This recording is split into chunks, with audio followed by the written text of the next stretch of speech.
It was nothing more than an ordinary, run-down ship, yet it miraculously lifted into the air, even flying out of Earth and into outer space. It turns out that after the nuclear pollution outbreak in 2050, nuclear radiation left the world in ruins. Many people perished, and the surviving orphans were left to seek refuge in underground bunkers. A mother, desperate to ensure her son's survival, had no choice but to abandon him at the shelter's entrance. She removed a keepsake from her neck, leaving it with her son, and gazed lovingly at the baby swaddled in her arms. After a tearful goodbye and one last kiss, she turned away to join her fight. 10 years later, the abandoned baby had grown into a fair-skinned child named Peter. Along with other orphans under the nuns' rule, they were not only given cheap food but also had to endure backbreaking labor. However, the nuns' cruelty went far beyond that. One day, Peter and his friends snuck into her room using a piggyback method to get through the window. Inside, the two curious kids started exploring the room. Peter noticed something strange about a statue and twisted its head, causing his friend to fall into a hidden hole.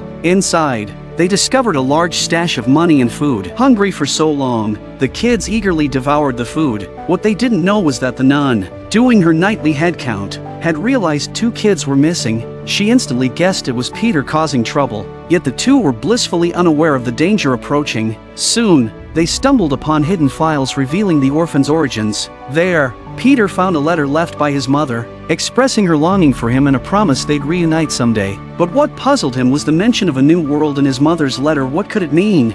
Just as they were about to discuss this, the furious nun stormed in and caught them red-handed. Without hesitation, she began insulting Peter, calling him worthless for stealing her things, an abandoned little brat without parents. Maybe your mother is already dead, she sneered as she tore his mother's letter into shreds. Infuriated, Peter lunged at her, but he was no match and ended up beaten by the burly woman. That evening, lying in bed, the two boys still plotted their revenge. Little did they know, that cruel woman planned to sell the children at a low price that very night. It turns out all that hidden money was what she earned by selling orphans over the years. She pretended to take in orphans, only to sell them secretly once they grew up. In the dead of night, following her orders, a marked spot slowly rose. Then a beam of light appeared on the rooftop, and a pirate descended on a rope, taking away one child at a time. Peter, realizing something was wrong, tried to escape, but as soon as he opened the door, the nun kicked him back into the room, where a pirate soon whisked him away. One by one, the children were loaded onto the hovering pirate ship.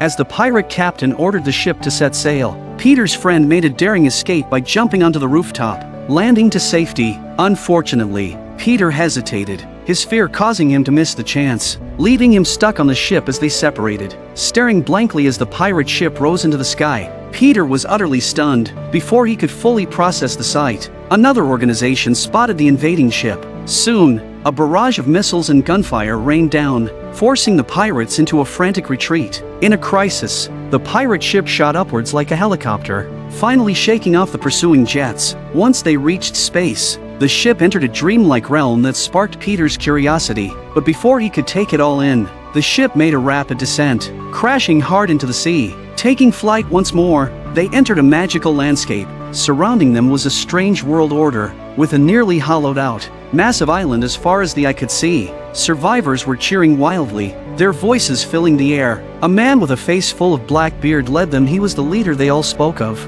He looked young and vigorous but was actually over 120 years old. He had survived all this time using secret methods. During the World War, Blackbeard and his pirates quickly gathered supplies, plundering and killing without mercy. Years of pillaging had built his pirate empire, and today, the ship returned with new laborers. Everyone gathered, awaiting Blackbeard's daily morning address. My beloved subjects, welcome to my kingdom. I am the one who saved you, giving you survival and freedom. I am humanity's new savior. Cheers erupted from the brainwashed slaves around him. Those who work hard here will be rewarded. The lazy and disobedient will be punished and discarded. Through daily brainwashing, Blackbeard compelled people from all over the world to work for him, tirelessly mining rare fairy ore to trade for meager food to survive. What they didn't know was that this fairy ore was the key to Blackbeard's longevity. Peter, puzzled, asked the overseer, "What exactly is this fairy ore?" It's said that decades ago, this fantasy island was home to millions of fairies. However,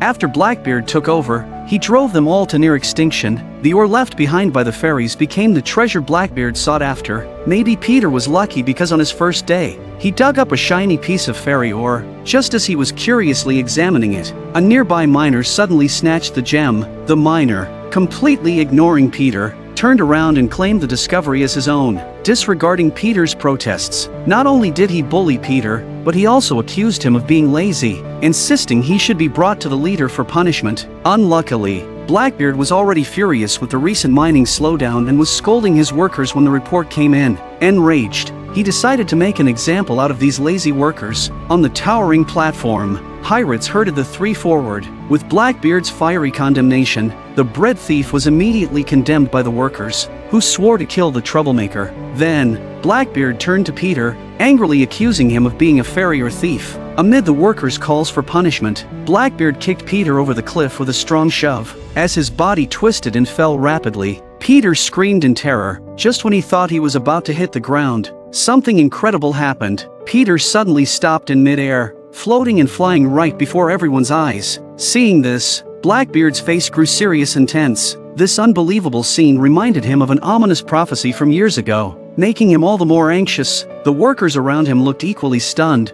but before they could react, Peter fell and passed out. When he woke up, Peter sat up, looking around in confusion at what had happened. As he pondered the strange event, a voice from behind startled him. Through Blackbeard's explanation, Peter learned that 100 years ago, during the war between fairies and Blackbeard's pirates, the fairy prince and a human girl had a child. Legend says this Peter possesses the ability to fly and would one day return to overthrow Blackbeard's dark rule. This is why Blackbeard grew fearful when he saw Peter fly, afraid that he'd die at Peter's hands. Though Peter didn't believe in the prophecy, Blackbeard still locked him in a cell. While imprisoned, Peter yearned to meet the mother he'd never known, but before he could dwell on it, the man in the next cell rudely interrupted him. The man, impressed by Peter's ability to fly, suggested they escape the dark mines together. Longing to see his mother, Peter quickly agreed, and after a loud explosion, the two escaped through a hole. They slid down the 5,000-meter cliff, where a third companion helped them sneak into an elevator. The three reached the top of the tower, planning to steal a hot air balloon to escape,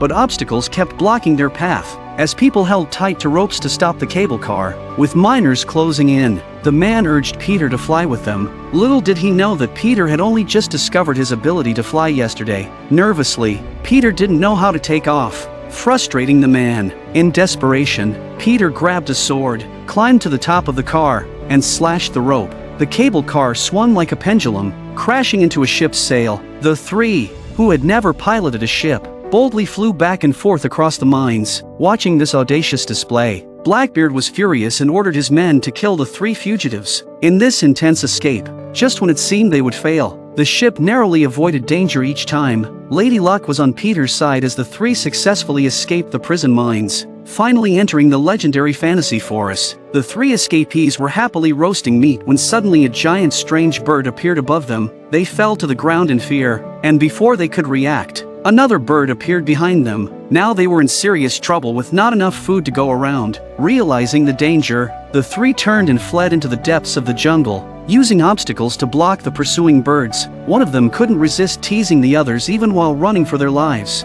After a long chase, they found themselves in a dreamlike realm, but before they could start exploring, a massive claw grabbed the talkative man. Seeing this strange scene, young Peter looked around, bewildered, searching for an exit. Just as the two reunited and started to speak, a sudden attack by another giant bird interrupted them. The bird's fierce beak was inches from Peter's face. Just when Peter thought it was all over, a small throwing stick fell from the sky. Then a stunning, red-robed wild woman flipped through the air and landed gracefully. The two men were mesmerized by her beauty. Just as Peter thought they were saved, the wild woman raised her hand, threw a knife, and a large black object crashed to the ground, surrounded by spear-wielding wild people. The man tried to charm his way to safety. With 10 years of strength in that punch, the man was still probably dreaming in a daze. Half an hour later, they arrived at the wild tribe's camp. The man, hanging upside down, groggily opened his eyes and was frightened by the excited crowd around him. He thought he'd be the tribe's dinner tonight, but to his surprise, the woman proposed a challenge. If he could defeat the tribe's strongest warrior, they'd let the three go. Otherwise, he could imagine the outcome. With so many people around, if each hit him once, he'd be dead in no time. With no other choice, the man reluctantly accepted the challenge. The tribe's warrior glared at him, and, as expected from the strongest warrior, kicked him to the ground in one blow. Then, with another swift kick, the warrior left the man defenseless. Not satisfied, the tribesman gave him a full body massage, entertaining the audience thoroughly. Meanwhile, his teammates debated what to eat tonight, and friend innocently suggested roast duck. Peter was left speechless by their casual attitude. Maybe the man had gotten used to being beaten. After taking a hefty thrashing, he seized the chance, grabbed a nearby stick, and punched back when the warrior wasn't expecting it. The lively scene fell silent. Then the man delivered a kick to the warrior. When even this didn't knock him out, they decided on a final showdown, each standing on high ground. Suddenly, the warrior lunged at him, and they collided mid-air, sending the man flying onto a tent, nearly half dead. Despite this, he still tried to invite the woman for a candlelit dinner, his humor making her smile. Sensing things were getting out of hand, Peter hurried to untie the ropes and jumped on the warrior's back to assist, but was quickly flung toward the chief's feet. At that moment, a miracle occurred. The sharp-eyed chief noticed the necklace around Peter's neck, a symbol of the tribe's heir. With a loud shout, the surroundings fell silent as the chief declared Peter the prince of the tribe. Everyone was stunned, dropping to their knees in awe. Peter stood up to accept their homage, thinking he'd start enjoying royal treatment, but fate had other plans. Just then, fierce pirates arrived, and a massive group of enemies descended from their ship, launching a brutal attack on the tribe. The woman, realizing the danger, rushed back to defend her home from the invaders. A once peaceful village quickly turned into a smoky battlefield. The tribespeople fought to protect their home at all costs, but facing an overwhelming enemy, the tribe's resistance started to falter. Amid the chaos, a tribesman angrily blamed Peter. As Peter tried to escape, a pirate ambushed him, raising a gun to finish him off. At the last second, his companion fired back at the pirate, narrowly saving him. The three then tried to escape through a tree hole but, unfortunately, fell into an enemy trap. Unwilling to surrender, the man tried to fight back, but his gun was empty, and a huge pirate knocked him down with a punch. Surrounded by pirates, the man signaled for Peter to hide. As the ship descended, the pirate boss finally appeared. Unknown to them, the Pirate King's raid was not only to capture Peter but to find the fairy treasure left by Peter's father. Legend says this treasure holds mysterious powers. As the tribe members were captured, Peter grew desperate. Looking toward the mystical bird on the cliff, an idea popped into his mind. 10 minutes later, Peter saw the tribe gathered at the center square. The Pirate King demanded the chief hand over Peter and the fairy treasure. The chief, unyielding, refused to cooperate, with predictable consequences. Frustrated, Blackbeard aimed his gun at Tiger, the girl, but she was fearless, refusing to reveal the treasure's location. Her admirer couldn't bear to lose her and tried to speak, but Tiger sternly stopped him. Enraged, the pirate raised his gun to kill them. In that tense moment, giant birds suddenly appeared in the sky, swooping down and scattering the pirates. Peter, seeing the chief's life threatened, had bravely scaled the cliff, overcoming his fear to leap onto the mystical bird's back, leading it in an attack on the pirates. The unexpected invasion of massive creatures threw the enemy into chaos. Their formation shattered,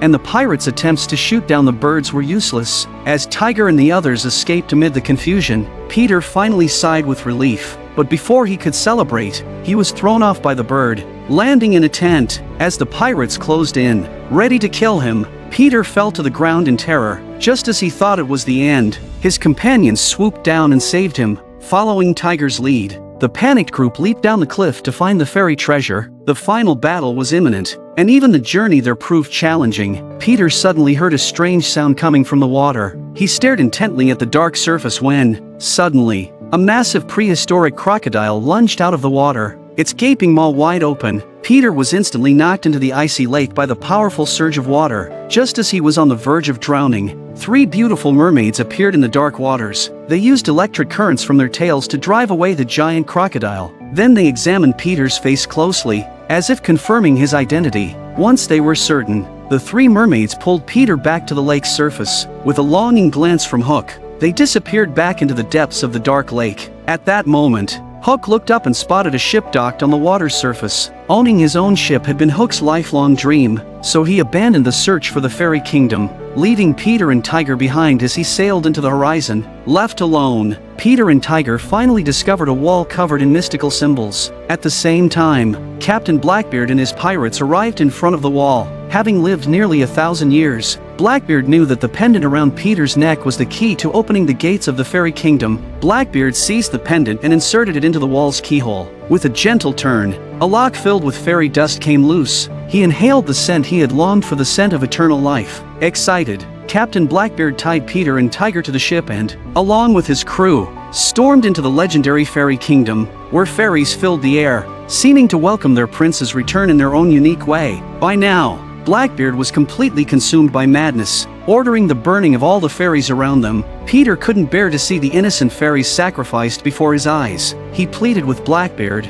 offering his life in exchange for stopping the slaughter. Hearing Peter's simple request, Blackbeard walked over, sword in hand, ready to strike. But at that moment, a massive ship collided head-on with Blackbeard's pirate ship. It was Hook, who had decided to come back and fight alongside Peter. Seeing reinforcements, Peter wasted no time jumping onto Hook's ship. Brave Tiger took her place on the high mast, engaging Blackbeard in a one-on-one showdown. After a few rounds, Blackbeard realized he was no match for Tiger, so he slyly cut the ropes on the mast. The impact between the two ships sent Tiger flying into the distance. Meanwhile, a burly pirate jumped onto Hook's ship. His muscular frame made Hook's attacks futile. As Peter was helping stabilize Hook's capsized ship, he saw Tiger in a dire situation. Without hesitation, he abandoned the wheel and jumped onto Blackbeard's ship. He had no idea how serious the consequences of his actions would be. With no one steering, Hook's ship crashed into a massive obstacle, snapping all its masts. After intense friction, the entire ship was completely destroyed. In a moment of desperation, Hook clung to a rope for dear life, fully aware that it was only a matter of time before he fell. Using his last bit of strength, Hook finally slipped and fell into the endless abyss before Peter's eyes. Peter's gaze turned steely as he dived swiftly after Hook. Only Tiger remained, soon bound to a post by Blackbeard's men. Just then, they saw two figures gliding through the air from a distance. Peter had once again performed a miracle, carrying Hook to safety. He then turned and fearlessly flew toward Blackbeard's ship. By now, Peter had fully awakened. He was no longer a helpless boy but the fairy prince. He summoned countless bright fairies, who gathered around Blackbeard's ship at Peter's command. Then, with a powerful punch, Peter and the swarm of fairies overwhelmed the pirates, decimating them. Only Captain Blackbeard remained, holding Tiger hostage. Without a word, Peter raised his hand, and a horde of fairies pinned Blackbeard firmly to the deck. No matter how he struggled, Blackbeard couldn't budge an inch. Peter and Tiger floated into the air, leaving the ship behind. They watched as Blackbeard and his pirate ship sank forever into the mysterious fairy kingdom. From then on, Peter became the bravest warrior, and with his ability to fly, everyone called him the boy who could fly.